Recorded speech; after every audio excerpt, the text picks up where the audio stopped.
Hi, Miguel. Hello, Maggie. Hi.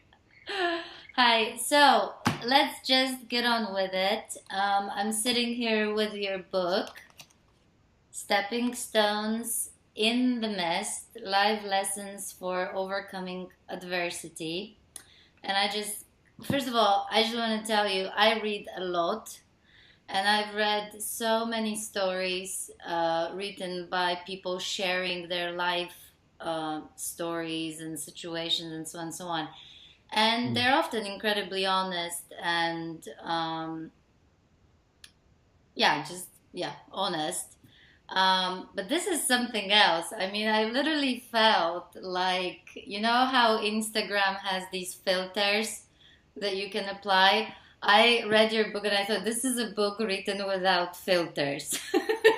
Literally. I was really amazed. We tend to be so afraid to say what we really think or maybe share some things about our lives that maybe were not as fun or maybe even embarrassing, and so on and so on, because we're so afraid what other people will think of us, for example.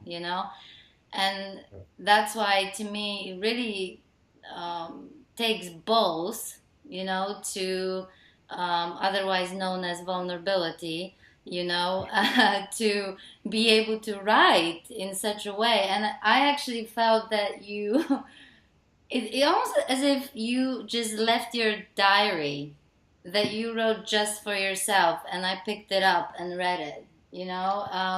So, wow, really, really impressed. I don't think I've ever read a story of somebody's life written in such an honest, open, vulnerable way. So thank you for giving me that experience. So I want to start from, just if we can squeeze your story into like 10, 15 minutes, because I would like to then focus on some sort of key themes from your book, and I would love you to expand on them a little bit more. So go ahead, tell us your story. Okay. Okay. Ah, so yeah, telling stories best to start at the beginning. So yeah, it was. I guess the big first event that happened. Well, I was born in 1968. I was born in England. I was the fourth child. My father was a male nurse working in hospitals, and my mother was an immigrant that came over from Spain. So my eldest sister was about five when I was born, and I suppose yeah, the big thing really at the beginning was that just before I was 1 year old, my mom was diagnosed with cancer and died very quickly, quite very sudden. Apparently, it was sort of like diagnosed one moment and then sort of 6, 8 weeks later she was gone. So that was a pretty big effect, a big big incident in my life, which I don't remember in my head, but my body has a memory of it. My body has a memory of that incident. So mom died. Then I was looked after by my uncle and auntie for about a year, while my dad sort of had to pay the bills and go to work. My other brothers and sisters were looked after by various people. And then we were reunited when my dad remarried again.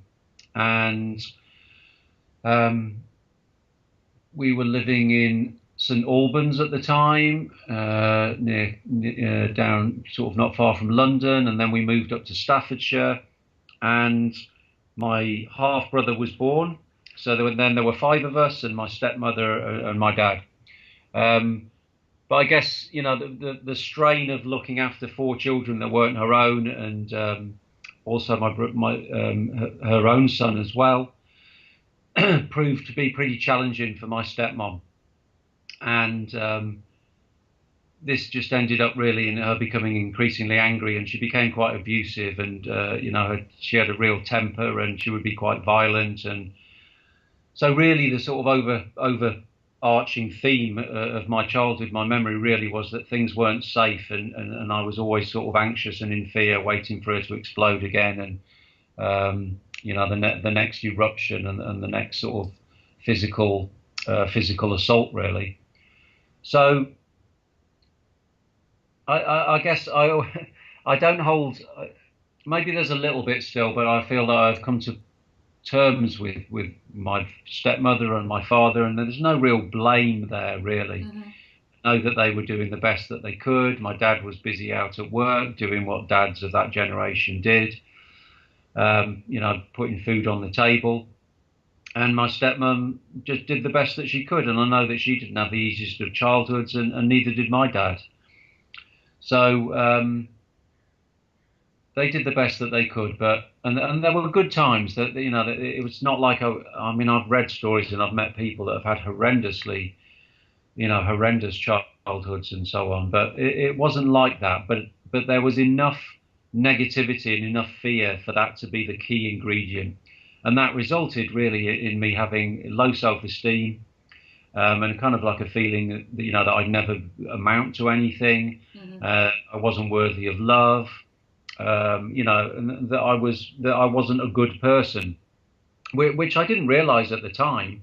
It's only with hindsight and when I look back and can kind of explore the choices that I made that I understand that.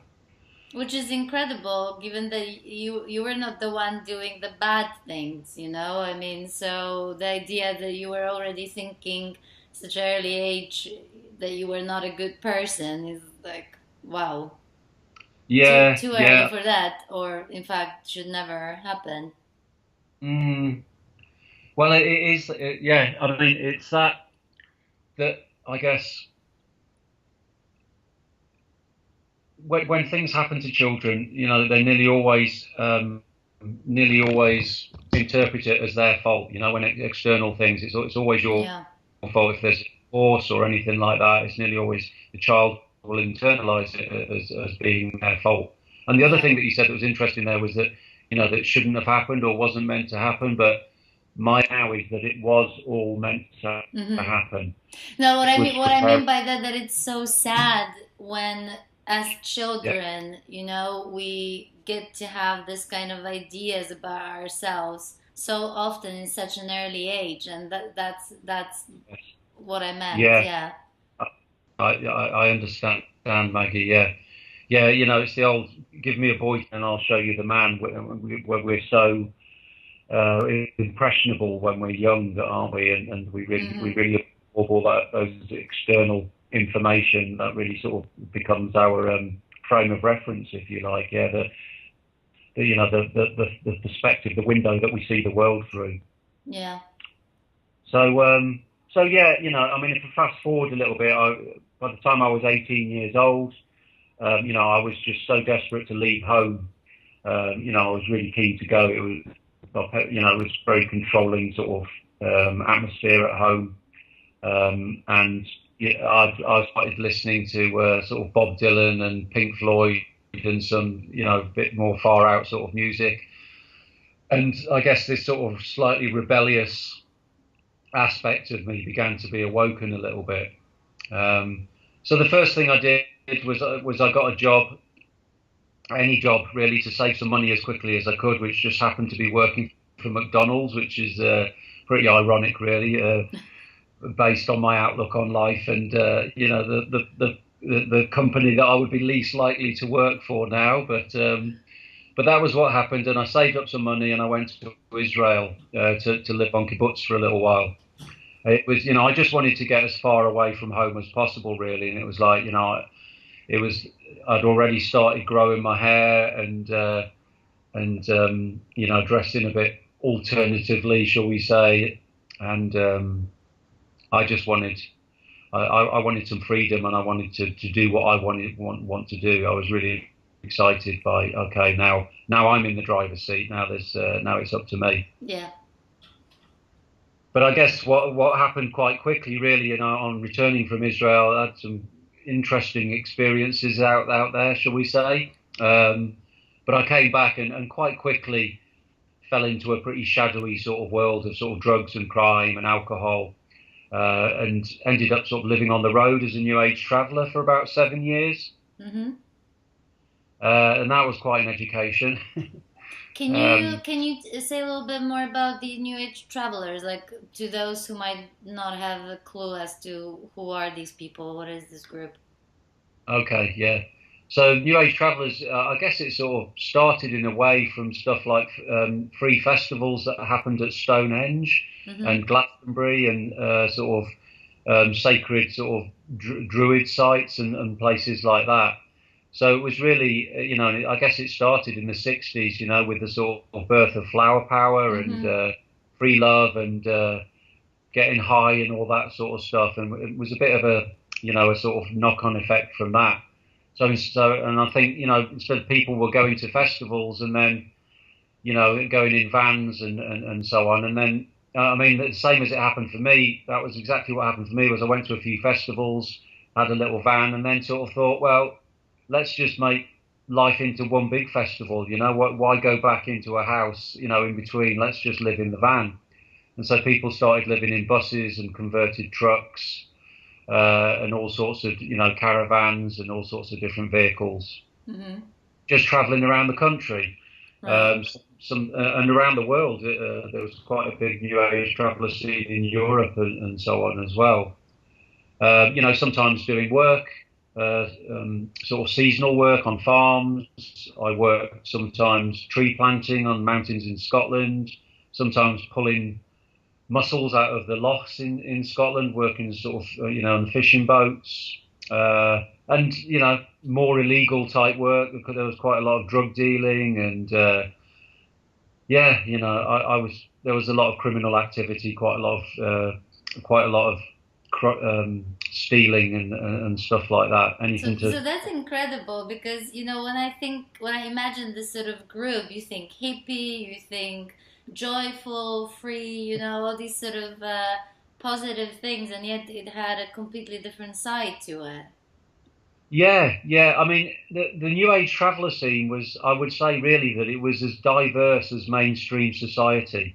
On Mm-hmm. one end of the spectrum, there were very free love, very kind, walk gently on the earth, and very positive sort of people. Mm-hmm. But at the other end of the spectrum, there were kind of the psychopaths and sociopaths. It was such a sort of mix of people that had turned their back on society for so many different reasons. It was like an underclass, if you like. Yeah. So it was very broad, yeah. And some people lived very clean, and some just smoked a bit of dope, and others were, very into sort of harder drugs, sort of amphetamines and cocaine, and later on, heroin became really big on the traveller scene and had a very big negative impact. It kind of, Wow. destroyed it, really. So So what there was happens to you in that time? What's going on with you? what was going on with me? Well, basically, I was neglecting myself. I mean, at the time, a lot of it seemed like it was a good time. It was having a good time. It was totally wild.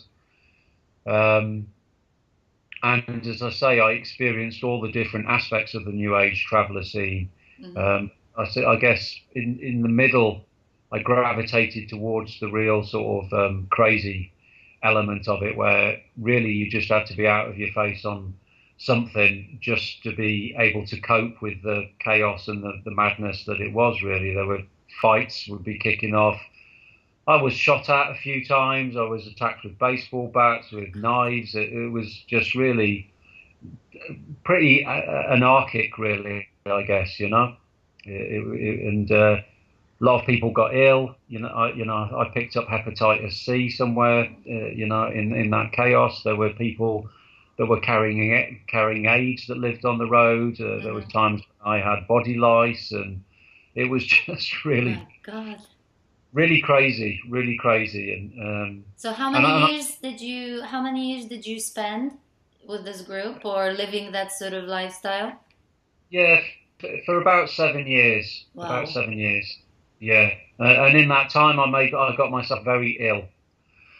You know, I think I say in the book, you know, it was like money was for drugs, and you found food and other stuff through other means, really. Going through the skips, going through the dustbins, and finding food, or poaching. I had a hunting dog that we would catch deer or rabbits or whatever. It was, but yeah, I got myself really ill. You know, I didn't look after myself at all, and my health started really deteriorating. You know, your body can take so much abuse, Yeah. but then it just reached a point where it was like my skin just. It was, I see my skin is kind of like my Achilles heel, and when there's too much toxins, and it always feels like a sort of overflow, Mm-hmm. an overflow outlet, and so my skin got really sore and red, and my gums just receded massively. I hadn't brushed my teeth, and I had really chronic gum disease. I was really depressed, you know, and yeah, I suppose to some extent I was an alcoholic. I was always looking for the next deal of cannabis and whatever, and luckily I never got into anything any heavier than that. You know, there were a lot of people that did get into, Mm-hmm. heroin and lots of speed and stuff, and I dabbled in all that sort of stuff, bits and bobs. But luckily, luckily I was able to. Yeah, I guess there was always an aspect of me that was aware of what I was doing. I didn't get totally lost. I didn't get totally lost in That's it. interesting. Uh, Yeah. yeah. hmm So what happens next after 7 years leaving that shocking type? I can't even imagine what you Yeah. went through there. What made you get out of there? Yeah. Well, that was. I guess that was the coming of an angel. I like to think of him as an angel in the form of my son, um, which seemed to be really the motivation for me to get my act together. It was. It seemed that I didn't value myself enough to be able to do it for me. But Mm-hmm. once my son was born, well, it was a couple of years after he was born, because to begin with, my, I hoped that being a father would make everything better, and all of a sudden, that things would get better, because by that time the drugs weren't working anymore, if you like. They weren't Mm-hmm. sort of numbing the pain. I wasn't getting high. It was just I was still depressed, and I wasn't feeling good, no matter what I did. Mm-hmm. So yeah, he was about 2 years old, and there was a realization that, unless I changed something, it would probably be better, because I was still living on the road at this time. But I realized if I didn't change, then he would probably be better being brought up by his mom, and me just leaving, because I was such a negative impact on the family dynamic. Really, I was depressed, I was obnoxious, I was needy, I was insecure. Mm-hmm. I wasn't a very nice person to be around.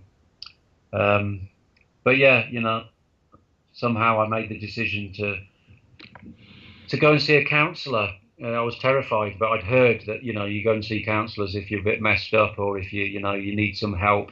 And I just sort of tried some superficial changes to my life, changing things on the outside.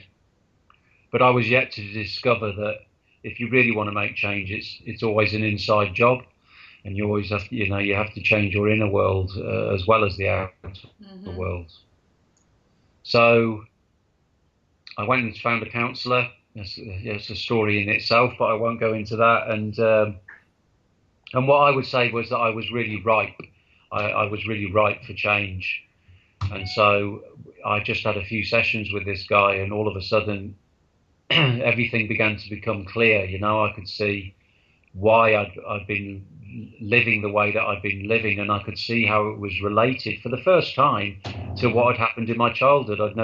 It never dawned on me before that. Mm-hmm. So I began to become aware of that, and um, that that led to me making changes. That led to me making big changes. I decided, okay, it's time to move into a house. I need to get off the streets. I need to be somewhere safe to start doing this inner work inside me. I decided I wanted to get married, to show some commitment to my son and to my partner, and also for perhaps the biggest thing in a way for me was I just began to consider perhaps I could do what the counsellor had done for me. Perhaps I could help people. It was my first inkling that maybe I had some value. Maybe there was a job that I could do that wasn't just manual labour, that wasn't just hard graft, getting paid minimum wage and so on. And so I signed up a college to do a counselling qualification, and at the same time as all that, got extremely ill, even more ill than I was on the road, because for the first time began talking about these emotions and about the things that had happened. Through talking about my childhood for the first time, it released all the emotion that was kind of trapped in my body that I had suppressed. Yeah. And so I got even iller. And I was kind of like having anxiety attacks. My self-esteem was just rock bottom. I was really physically very ill. My whole body began sort of launching into a detox mode, which, with sort of holistic healing, things often get worse before they get better. Yeah. So there was a good couple of years really where things got worse physically and so on, and I could just work a little bit part-time. The college course, I remember, it's always this kind of like feeling of, I've got a dirty secret. If they knew that I was a dirty, scruffy, sort of smelly new age traveller, and how I was so much less than all these other normal people that were in the room, I found it really hard. Yeah, sometimes I would sort of like, the tutor would ask a question and I'd really be keen to answer, and I'd kind of put my hand up or something, and she'd say yes. And then I'd kind of notice that everything was quiet and the spotlight was on me, and I would just feel this massive wave of anxiety, and my mind would go totally blank, and I'd feel like my face went bright red, and I'd have to take a few moments to kind of collect myself. And so, yeah, things got worse before they got better, but little baby steps, I just kept moving forward. I'm a stubborn bugger, and, it was just, I'm going to do this, There was it was kind of like there was no way back. There was no way back. Once you know something, once you begin to awaken, you can't pretend that you don't know what you now know. So it was like I had no choice really. All I had to do was just keep on moving forward, little bit by bit. Yeah. So what happens then? You finished your course and you proceeded to do what? Yeah, well, in a way, that was when sort of, I suppose, the beginning of synchronicity and things just beginning to fall into place. And I guess, where the title Stepping Stones in the Mist for my book came from, that, I would find myself in a certain place, and it would seem that there were lessons and there were things that I needed to learn from those circumstances. And then when the time was right, the mist would clear and the next stepping stone would present itself. So that kind of manifested with initially working in the homeless sector with homeless young adults. That was kind of like my first proper job. And yeah, I had a real initiation into working with young people there.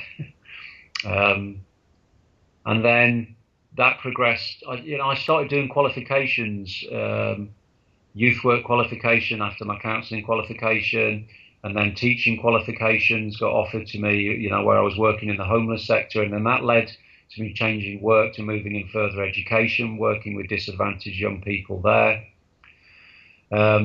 delivering courses, designing courses, working with the young people, I guess, who I could relate to. You often had a tough start to life and impacted negatively on their education and so on. Did you feel that, because, it probably sounds like obvious, but maybe not, did you feel like your work with these young people who maybe had tough background, and so on, did you feel it was easier for you because you could relate to them on so many levels, or not at all? It was tough anyway. I think there was a bit of both. Maggie, because I remember that at the beginnings, particularly in the homeless sector, that I came with this attitude of, oh, I've been there and I've had it tough, and I know what you need. which didn't go down very well with the young people, that sort of attitude, and they let they let me know that in no uncertain terms. So it was a real sort of initiation of fire, really. They really gave me a hard time. It was funny because at that place they had some portraits of the staff done, painted on the walls. It was in a landing, and so my painting was up there, and very quickly some horns and a tail appeared. So it was kind of like, Miguel the Devil. I wasn't popular at all with the young people because I had Oh this real kind of dear. arrogant attitude. I felt like, I really had it sussed and so on. But I guess what they began to teach me was that the most important tool actually for transformation and helping people move on is acceptance and love. Yeah. That wasn't high on my priority list at that stage. Wow. So it was, but at the same time, there was an element of that we could relate to a certain extent because of what I'd been through. But I was still coming from a very ego, I've got it sussed and I've come through this, and you just need to Listen to the to. guru. Yeah, yeah, yeah, yeah. Yeah. But Wow. young people are great teachers, because they don't take any nonsense at all. So they don't worry about being polite and being subtle or anything. If you're out of order and you're not doing, you're not meeting their needs, they'll let you know about it. Yeah, yeah. So, I was thinking perhaps we can move to talking about certain things from your book, which are Hmm. all part of your story and sort of because you've been through such a learning process, along the way. It's incredible, and this is one of the reasons why I really really love this book. Um, so, I want to talk a little bit about pain. Not a very popular subject, but you've been through a lot of pain, starting from childhood and throughout, and whether it was, inflicted by others or whether it was psychological sort of sense of pain. A lot of people out there, experience it as we speak, and um, you wrote in your book that when the pain becomes too much or has been going on for too long, it is often the factor that leads us to question our current situation, and it becomes a gift in the form of the catalyst to change. So I want you to talk a little bit about that because, while we are in pain for whatever reason, it's very difficult to see it as something that could potentially be a positive thing, and one of the reasons why Rebels Unleashed was created is to give people hope and hopefully to remind them, that they're not alone and that there is a way out. So, yeah, can you expand a little bit of that? How is it that pain can be a catalyst for change? Why pain? Why not the good stuff? Okay, okay. Well, yeah. Well, I think that good stuff can help us change, but it seems that often we have to learn the hard way. Mm-hmm. And my experiences in the past, that when I look back, it was the times when things were most painful that I was motivated to try something different. And it seems to me that emotional. We're talking, I guess, for the most part about emotional pain. The emotional pain is it's a kind of like a flashing light. It's like a warning sign. It's like it's life trying to get our attention and say what you're doing is not in alignment with who you are or with your purpose or the reason that you're here. So when things are ticking along fine, we often don't tend to sort of question and look at things so deeply and explore what's going on. We're quite happy sort of like just moving through stuff. Mm-hmm. But when things get painful, it's often when we start we're forced to start looking at different things and looking inside ourselves and wondering, well, looking at ways to stop the pain, I guess. Mm-hmm. So perhaps we try different things, or perhaps more what happens is, it seems to me that when we're veering off the track, that things get a little bit painful or a little bit uncomfortable. And if we keep on just ignoring that and keep on down that road, life turns up the heat a little bit and it gets a bit more painful, until we actually sort of get the message that, okay, there's something that we're doing here that isn't right. Mm-hmm. And none of this stuff is black and white, because I'm also aware as I'm speaking that we're not always responsible for the things that cause us pain. It may be that somebody dies, or, something that's totally out of our control happens that brings pain into our life. Mm-hmm. But there are also things that happen that we are responsible for, that we've made choices and so on that lead to pain. So it's like this pain is a wake up sign, really. It's a wake up signal for us to be doing something different. Mm. And I'd like to just draw the difference also between pain and suffering. Mm-hmm. Because I think that my understanding is that pain is unavoidable. It is part of the human experience. We are here. I guess I'm quite a spiritual person, and my belief is that we're here in a human body to feel and experience the full spectrum of what it is to be human. Mm-hmm. Pain is part of that. You can't have darkness without light. You can't have love without fear. You can't have masculine without feminine. We live in a world of duality. So there must be pain in order to know what joy is, and there must be joy in order to know what pain is. Yeah. But the bit that we have control over is the suffering. And my experience is that the suffering is usually down to our minds, to what extent we give ourselves a hard time for having a hard time, Mm-hmm. or how we interpret the pain. Yeah. So sometimes my mind will slip into, when I'm having a hard time and I'm suffering and feeling some pain, it will slip into, oh, well, that's happening because you're not worthy of love, or you're a bad person, or you deserve it, or things can never be any better. Yeah. Right, yeah, so it goes round and round and round. Which But unfortunately feels super real. It feels really real at the moment when you experience these thoughts. Yeah. absolutely, yeah. It's like when this emotional pain happens, it always feels like a sort of fog descending, and you can't see anything clearly when you're in that emotional state. Mm-hmm. You're operating from a clear place. Yeah. So, but the trick seems to be, whenever there's pain, is just a bit, how quickly can you say, okay, there's something in this, there is a learning here, there's a message here, that what can I do about this?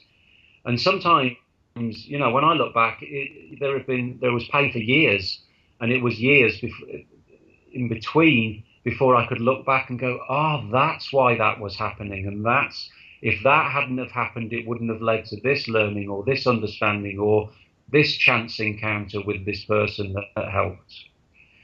If when we get really good at this, and I guess this is through the art of meditation and knowing our minds, Mm-hmm. is quickly can we spot and kind of like step out of the pain, and that our higher self observe what is going on with our lower self and the pain that we are feeling. Yeah, I And agree. I think, yeah, meditation, or, sometimes it takes realization, which I, understand as a moment of real clarity, real understanding as to what's really going on. yeah, And, like, I don't have this quote, unfortunately, anywhere near me, but one of the best quotes I've ever written, and I see it quite often around, is that if people just knew that they should not be afraid of their experience, yeah, that alone would sort of switch their well-being on, because yeah, I think, as much as I absolutely appreciate the fact that there's counseling, therapy, coaching, and so on, that are all aimed to help people. yeah, But sometimes, sort of paradoxically, they create this idea that we're somehow either broken, that's why we need fixing, Yeah, yeah, continuous fixing, yes, or that it sort of sends like an indirect and unintentional message out there that we're not supposed to feel bad, that we're not supposed to suffer, that you should have it yeah, all sorted and sort of be always on the top, and I think that's one of the biggest sort of how to say misunderstandings, that we're not supposed to feel pain or not supposed to struggle, at times. But if we understand where it comes from and that it's all in our heads, basically, then when we really see that, then it really changes everything, even if nothing changes around us, I think. yeah, yeah. No, absolutely, absolutely. That it's there. I guess this is quite a recent experience for me after many years of pain and suffering. That that when I've been in pain and I've kind of just been able to spot it and go, okay, I'm not going to distract myself from this. How do I embrace this pain? How do I fully allow the pain to happen? I'm not going to distract. I'm not going to numb. I'm not going to get busy. I'm not going to have a drink. I'm not going to stick on a movie. I'm not going to, not that it's not okay to do some of that as well. But when I've kind of just gone, okay, well, what is this feeling? What is this pain that I am feeling? And when I get Mm-hmm. out of my head and just locate it in my body, and go, well, actually, it's just a kind of numb, buzzy, sort of heavy feeling, in a kind of vibration in my Mm. body. And Yeah. why am I so scared of that? And why am I putting so much energy into avoiding feeling that? And once I can be in that, just stay in that and just witness those sensations in my body that are essentially what the pain is. The Mm-hmm. suffering is all the crap that's Mm. going on around in my head, Mm. giving myself a hard time about this Yeah. vague, weird sensation. But as soon as I can stay in that, it transforms, it dissolves, the pain goes. We put so much energy into avoiding our pain. And, it's like if we can just, the sort of spiritual term is just stepping into the fire. When we have the courage to just be in that place, Mm-hmm. in moments, it's transformed and it's gone, and we don't need to be there anymore. We could spend years trying to avoid it when actually we could just go straight through it so quickly if we walk through the fire. Walk. I totally agree with you. I think sometimes, I think that the actual moment when we feel uncomfortable and sort of out of that well-being in whether it's anger, fear, or anxiety or anything like that, I think that in itself doesn't do anything. It's us trying to avoid it, exactly like you said, or Yeah, trying to do something about it. And then yeah, when it doesn't work, we're beating ourselves up over the fact that we're still feeling crap. And it's yeah, like a loop. And I sometimes go say, just go and wash the dishes. you yeah, know, sometimes it literally takes, doing something stupid like washing the dishes or putting a piece of music on or going for a walk or talking to someone about something other than what we're experiencing that takes you straight away out of this loop, and I love the quote that our well-being is always just one thought away. It literally is, and it can change in an instant, and it's unbelievable. Which is a great segue to um, you talk not enough, I think. I was hoping you would talk a little bit more in your book about that, about the inside out reality, because the reason why I love that is because, you know, a lot of people when we're, including myself, not people, when we're in a bad place, you know, mm, there's sometimes this tendency that we think, oh, if I only went on a super holiday, or if I only had, this piece of furniture that I've been dreaming about, or something like that, this is gonna help, this is gonna change, or it's like an amount of money or whatever.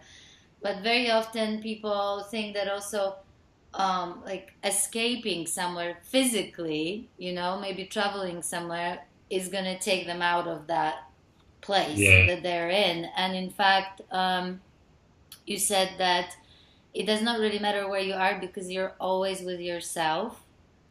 And you said we do not see the world as it is, we see the world as we are. The amazing thing is that as we change for the better, so does the world around us.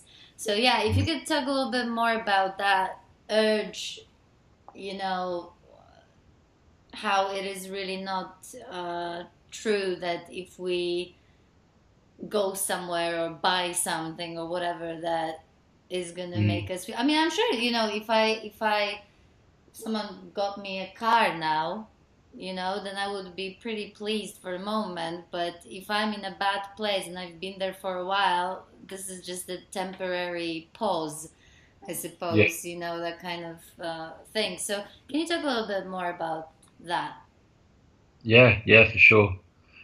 Um, and I guess just to explain a little bit, the reason probably why I didn't talk about it more in the book was because I didn't have a great deal of personal experience of it. To some extent, I knew about the concept very Right, much, right, but I only really like to write and speak and share what I have a deep personal experience of, because it's so easy to write, read books about it and sure, stuff and regurgitate stuff, but yeah, unless I've experienced it, fully, it doesn't feel authentic for me to share it. But now, yeah, it's 4 years on since I wrote the book, and I do have a lot of experience of that now, of how because yeah, these 4 years, wow, so much has happened since I wrote Stepping Stones in the Mist. The journey continues. Um, so yeah, the inside out reality, yeah, very much that as I improve improve probably isn't even the right word, because what seems to just be so the key word is as I accept myself and I am at peace with myself totally as I am, in my brokenness, in my fragmentedness, in my imperfection. The more that I can do that, and the more that I trust life, the more that I believe and really integrate the belief that everything is an unfolding for my highest good, hmm, the more everything just begins to fall into place. So it's kind of, while I'm trying to fix stuff and change stuff and control stuff and put the old paradigm of putting effort in and hard work and all that sort of stuff, I think it's sort of like a bit out of date, really. sorry. No, I just moved the whole table. Yeah, you're It, right. it just seems it does have its place. I'm not saying, that you sit on your bum and you do nothing, but the more you travel on in the inner world, your inner landscape, the more what you see in the world just changes. Your experience will change. It has to. Hmm. I guess there's a nice um, way of describing this, which is a Native American philosophy that they talk about, which is called the Twin Trails. And the Twin Trails talks about how that there are two journeys that we are always traveling simultaneously. So it's not that you just have to do the inner work and then all the outside stuff sorts itself out. It's that the two intertwine together, almost like sort of like a helix or a DNA type sort of like symbol. Hmm. So that as you travel the inner world and you come to peace with yourself and you learn to love and accept yourself, your light shines brighter. And that is, you can't do anything but serve and want to contribute to the world, to the external world. Hmm. I don't believe that personal development can happen in isolation.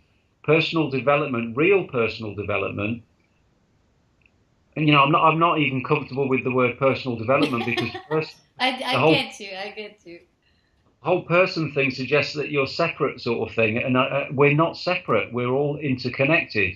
So as I travel my inner journey and learn to love and accept myself, I just get such a kick out of helping other people, and the impact of what I do is so much deeper because it's coming from this loving resonance. It's coming from a compassionate, caring place rather than a place of obligation or fear or, I ought to do this. Yeah.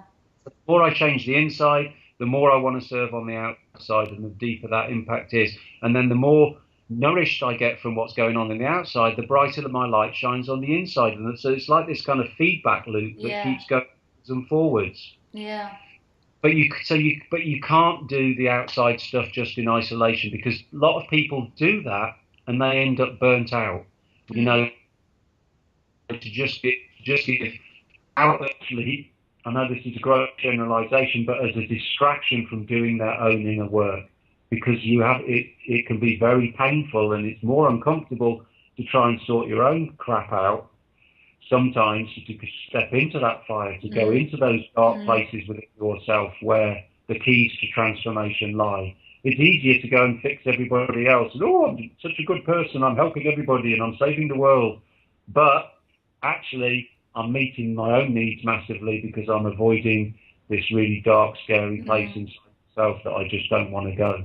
Yeah, and I think this whole idea of inside out reality is still and do you know what, I actually, obviously, when I'm in a bad place, I will find this not to be true, obviously, because it's the weather that makes me feel bad. It's someone said this, and if they didn't say it, then I would feel good, or if I didn't succeed, that's why I'm feeling bad. And it's very compelling to believe that anything on the outside is causing what we're feeling on the inside. But on the other hand, when sometimes either when I heard people speaking about inside out reality, or I spoke to some people about inside out reality, the sort of biggest skeptics would always sort of throw these big guns, like, so what about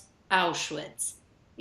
So what about, you're telling me that, someone who literally didn't have a choice and found themselves in this horrible, tragic situation, you tell me that this is that our reality is from inside out? And it's like, and you kind of find yourself, well, yes, even though it sounds horrible to say, but then literally some weeks or months ago, I actually don't know, but I've seen this documentary about this woman who was an actual prisoner in Auschwitz, and she's gone through so much pain, not the obvious one being in these circumstances, but also she was taking part in these medical trials that they were doing on her and her sister, and it was just horrific.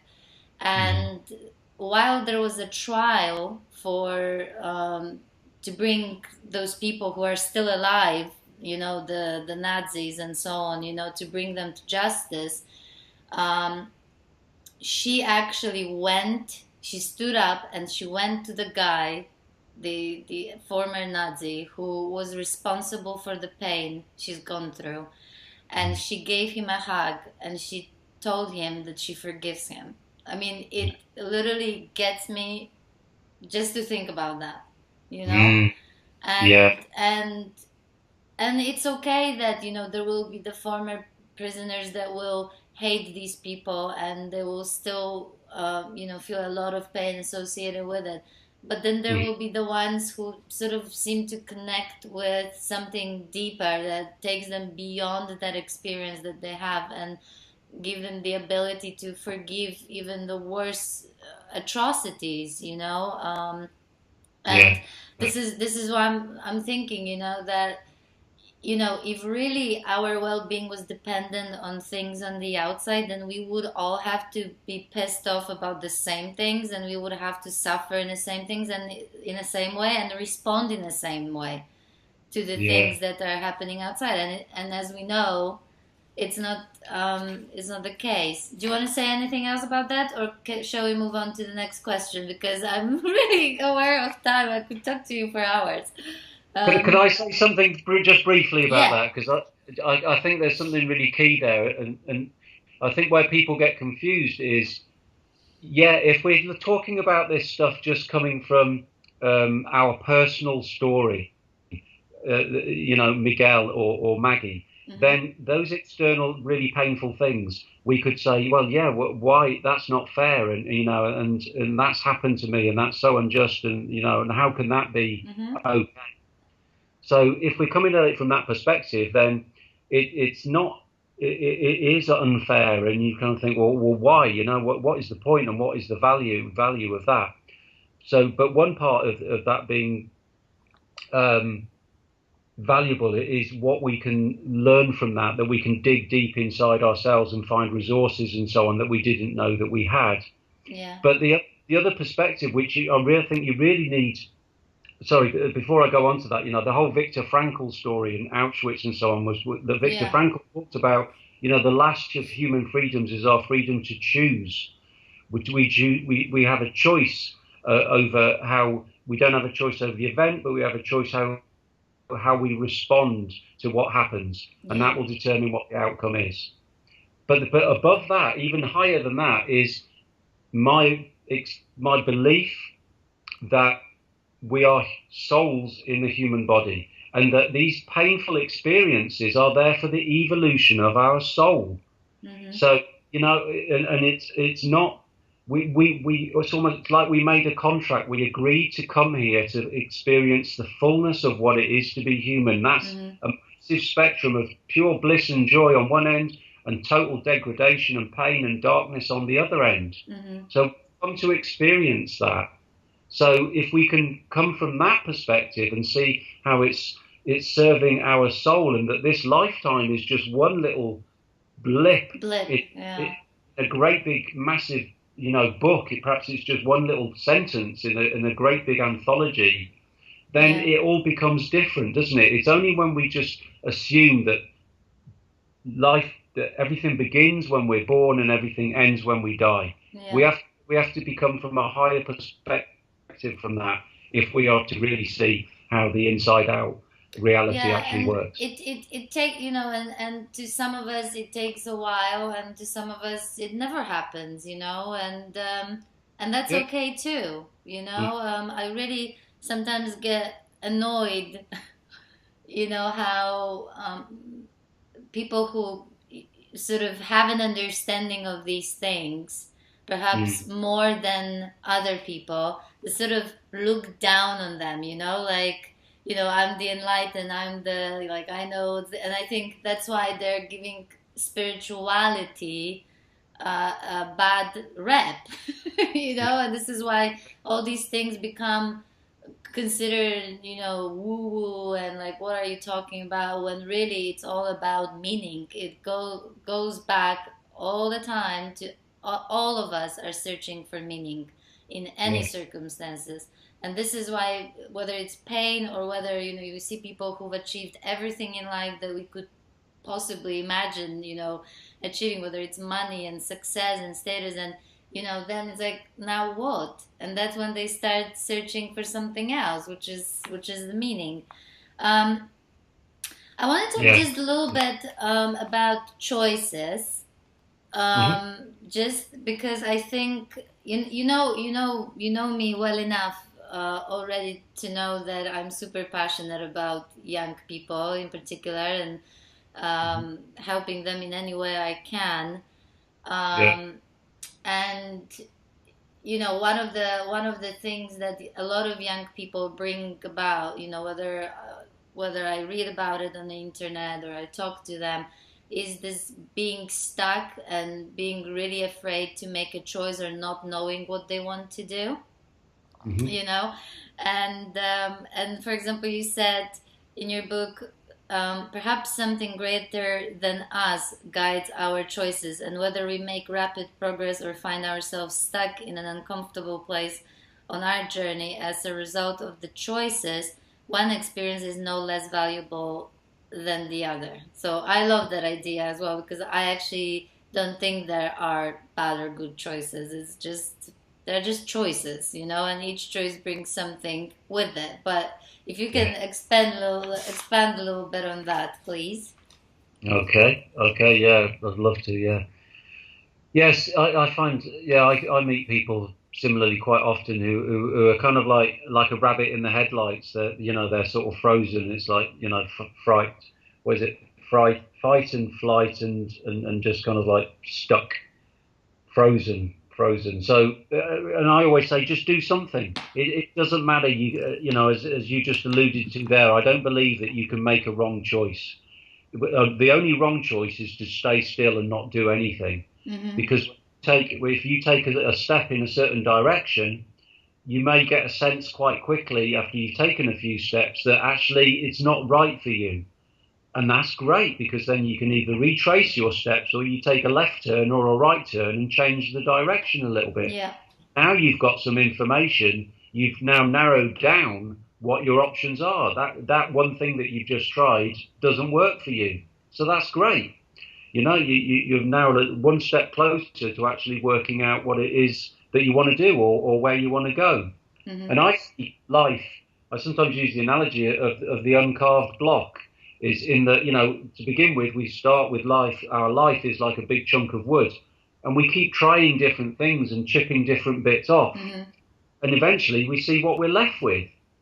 But we only kind of hone it and begin to get a clearer picture by trying different things. We take a bit off here, we take a bit there, we rub a bit there, we Yeah. shave a bit there, and bit by bit we begin to have a clearer picture of what it is that lights us up, that what is our reason, what is our purpose, what is our mission, what is Hmm. our special gift that we've Hmm. come here to discover, and then share. When you make choices, you put yourself out into the flow of life, kind of thing, and you're into the river of life, and one thing will lead to the other. That there are lots of times when I've kind of like this, just listened to my intuition and something that feels really good to me, and I think, well, yeah, I just want to do that, and it's totally random, and it's like I don't know where it fits in with my career, or anything, but it feels good to me. And then when I look back, I can see, if I hadn't have done that, it wouldn't have led to that, or I wouldn't have met that person who then introduced me to that person, and then I did that. It's Life is this incredibly complex web of Yeah. intricacy, no? And it's not just about what we think. The reason we're making a choice isn't necessarily the reason we're guided to do that. There Hmm. may be all sorts of other, concealed reasons that will actually open up and become apparent through us making those choices, and taking those little baby steps. Yeah. No, I agree. I just think that, I mean, first of all, we're attaching far too much importance to choices. And this is why we get so stuck, because we start creating this picture. Oh my God, but if I do this, what will happen? But if I do this, then something else will happen. None of it which we can actually predict, No, really. it, Um, and I the think it really freaks us out, very often, and gets us stuck, and I agree with you. All these questions, which is why, I will be always forever advocating that that's why the education system has to change, uh, in that, or if not change, then at least introduce these bigger questions. What do you love doing? What lights you up? What are your passions? What are your natural skills? To bring these questions to the education and ask, these questions to young people starting from high school through yeah, college and university, because it's not about getting the straight answer straight away, but it's having certain guidelines that you created for yourself as you go along. But in yeah, the same time, I think you're absolutely right. These questions are very important, but sometimes simple things like, what do I know I can do next? Like in yeah, 5 minutes or tomorrow, yeah, you yeah. know, is a great way to get yourself out of that hole. I think and this is partly down to the education system, as you say, is we get fixated on the result, on the destination, and actually the journey is the destination. The journey is the destination. What you Mm, learn from each step, there's always something you can learn, whether it's a wrong mm, step or a right step. In fact, actually, you usually learn more from the wrong steps than you do from the right steps. Yeah. But when you actually realize that it's the journey that is the destination, because wherever you get to, you think it's the destination. As soon as you arrive there, or very shortly after you arrive, mind kicks in and it's like, okay, what next? What Yeah. next? Mind is never happy. So as we live more and more from, it's about the journey. It's not, all this coaching stuff about goal setting and stuff. It's kind of like, yeah, have a goal, set your intention, and then let go of it. Almost forget about it and just focus on the journey, because that is where the richness and the learning actually takes place. Yeah, and I just wish, that teachers and even some parents, that they would stop putting even more pressure on these young people, and also like almost like tell them who they should be or what they should be doing without really listening to them and letting them figure these things out, and then really accepting their choices. You Yeah. know. I think it is happening to a certain extent, but I think not enough. Definitely not enough. Mm. Wow, my God, we could talk more and more and more and more, but obviously we don't have time for that. So, my two last questions to you are: Mm-hmm. what, Rebels Unleashed is all about inspiring people to be who they truly want to be, to do what they truly want to do, even if that means going against mainstream, going against the status quo, going against, social, cultural expectations, and even our Yeah. parents' expectations, but all in a kind way. That's very important. This is why I always say unleash your inner rebel and be kind. Okay, we're not talking about the rebellion in smashing things and causing havoc or anything like that. Um, but obviously, a lot of people sort of know deep down what they really want to do or be, Yeah. but there's something like maybe they lack courage. Maybe I don't know. Do you have any message for them that maybe would inspire them to go for Mm. it, to Mm. follow that voice? Yeah. Yeah, I think it very much comes back to just what we were just talking about, really, is, yeah, there are all these oughts and shoulds and, constraints that we put upon ourselves, that society puts on us about what we should do and what we shouldn't do.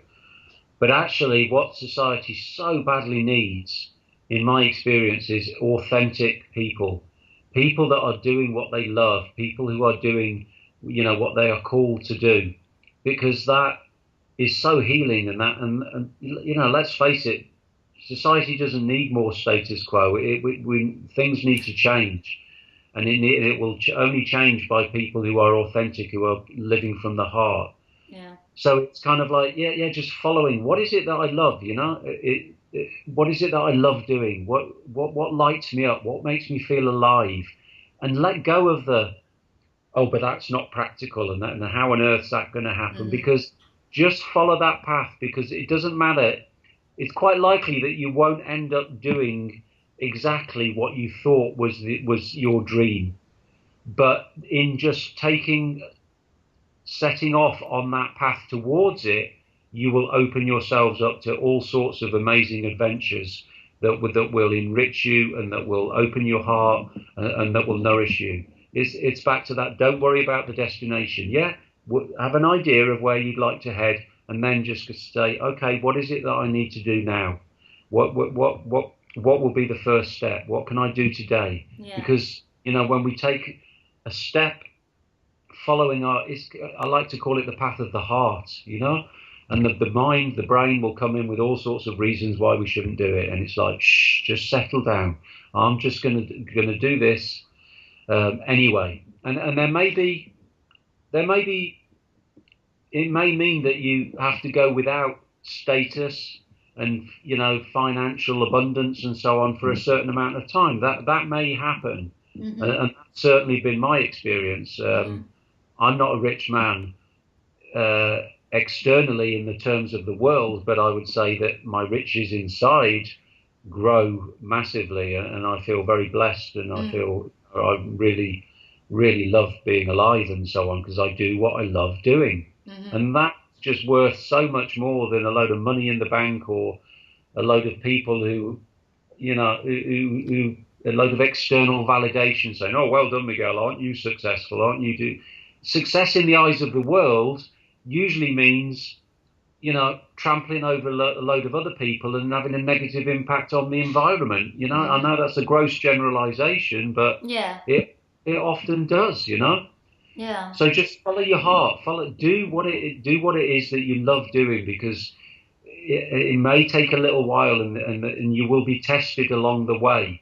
But every time you fall down, every time you make a mistake, you can learn from that, you pick yourself back up and you set off again. Resilience is a really key quality in this journey. It's like life will test you. It will test your faith and say, how much do you want this? And if you Yeah. don't feel worthy of it, on back to the inner journey, if you don't feel worthy of living a life of joy and bliss and meaning and depth Mm. and quality and value, then you'll give up. So focus on your inner journey as well as walking those steps in the world. That's what I would say. Thank you. That's incredible, and I think why to me it's so important to do what you love is because when someone said life is a contact sport, right? And you'll be faced with all sorts of things, people, situations that will try to criticize or let you down or anything like that. And when you do something that comes from the inside, like when you follow your passion, when you do what you love, it's so much easier to deal with it. Mm-hmm. This is what's gonna give you, that strength, that resilience that you're talking about. I think to move forward regardless of what's going on. Yeah. Okay, and finally, what do you do right now? What is your website? I mean, I know your website, but tell everyone else about your website. And do you do any workshops? If people want to find out more about you, other than obviously you can go to Amazon and buy the book, Stepping Stones in the Mess. Um, but other than that, what are you up to that you can share with others who might be interested in getting to know you a bit better or listening to you even longer? Okay. Thank you, Maggie. Yeah. What am I up to? I guess the headline for that is, I'm doing what I can to contribute to creating the more beautiful world that our hearts know is possible, using the words of Charles Eisenstein. And I do that, primarily in two different ways. I have my youth training um, community interest company that works with young people. So there are a few strands for that, which are one-to-one, working with young people. Mm-hmm. Sometimes that involves working with their parents as well, working with families. I recently finished a youth project which I called Voices of the Future, which was Mm-hmm. about creating a platform for young people to grow and learn through public speaking. So we put on an event That's where incredible. eight young people, shared their story, shared their vision of a more beautiful world. Um, that's kind of like ticking along in the background. I'm doing another rerun and another new Voices of the Future at the Shambhala Festival this year. Mm-hmm. So that's ongoing. Um, I do all sorts of different, leadership workshops. I speak in schools, sharing my story with the key Mm-hmm. message being about, it's not about what happens, it's how we respond that makes the difference. We can achieve whatever we like because it's down to us. It's down to us at the end of Mm-hmm. the day. So that's kind of like a bit of a flavour of some of the stuff that I do with young people and organisations that work with young people. And then what I'm also up to is I kind of call it my sacred activist work, my love in action stuff, which is around social change. I'm really getting excited, and my public speaking. I'm doing more and more public speaking in sort of mind, body, spirit sort of field, Mm-hmm. Mm-hmm. uh, with the talk being about a roadmap for personal and planetary transformation, basically. Back to that, the inner journey and the outer journey, and how we can move from where we are now in society to a more beautiful world that's in alignment with caring for nature, compassion for each other, and so on. So the speaking, the one-to-one work with adults around that, helping them to shine their light bright so that they can contribute more in the world. There are workshops around that sort of stuff. And I'm just on the cusp of my next book. Oh, brilliant. Which will kind of be, because I find in my talks, and you may get a sense of this in my conversation with you today, I've got so much to share and so much to say that my talk never seems to be long enough for me to say everything that I want to say. So I thought, right, well, I need to write a book, don't I, so I can elaborate on some of this stuff that I share in my talks about creating the more beautiful world for the children, because it all sort of stems from, well, I can work with young people, but my understanding is that the dysfunctionality and the fear and the mental health issues, the problems that we have that are epidemic in our young people are a result of the dysfunctional society that we've created. So unless we change society, we're not going to start growing more healthy, full, loving, compassionate, courageous young people. So I'm working at the level of cause and effect all at the same time, because I just get excited about everything, and I want to do it. I want to do a bit of this, and I want to do some of that, and But if it makes a difference, I want to be involved. That sounds amazing. So everyone can find out about all these things that you do on your website, and which I will obviously add details under the video once it's published. And also, do you have like a Facebook page for your friends, or do you have Facebook page for anyone who might want to follow you, basically? Yeah. Well, I don't do the work-life balance thing. It's all life. So I don't have a work page and a life and a Miguel page. Nothing's personal for me. I don't make anything private. I've got no secrets. You've read the book. Yes. So it's all for sharing. So it's all essentially on Miguel Dean. Miguel Dean Facebook. You'll just find it on Miguel. If you type in Miguel Dean, you'll find me. And I really love Facebook. It's a window. It's a window to shine the light into the world for me. I enjoy my Facebook community. I think it's a great tool. That's why I think Rebels Unleashed will be mainly using Facebook as a hub, since anyway everyone is already there. Right? Yeah. Miguel, thank you so much. It has been a huge pleasure. I can't wait for your next book, and given that it's been 4 years since you wrote this one, and so much has happened, and you grew so much more, and so many lessons that you've learned, I bet, in these last 4 years. Yeah. I can't wait to read. Do you have any idea when it's going to be published?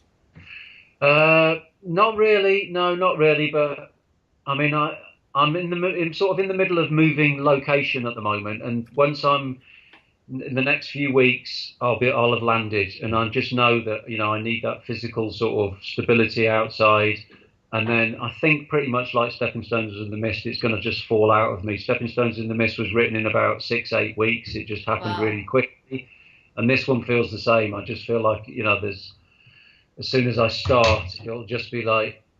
I spent most of Stepping Stones in the Mist sitting at my desk with my legs crossed, because I needed the loo, but I can't stop now. I've just got to get this bit done, These are these moments where the book writes itself, isn't it? Yes. Yeah, yes. Exactly. Brilliant. Thank you so much. What a pleasure. And I hope that when you publish your next book, then we'll have a conversation about that. Again, thanks so much. Bye. Thank you. Bye-bye.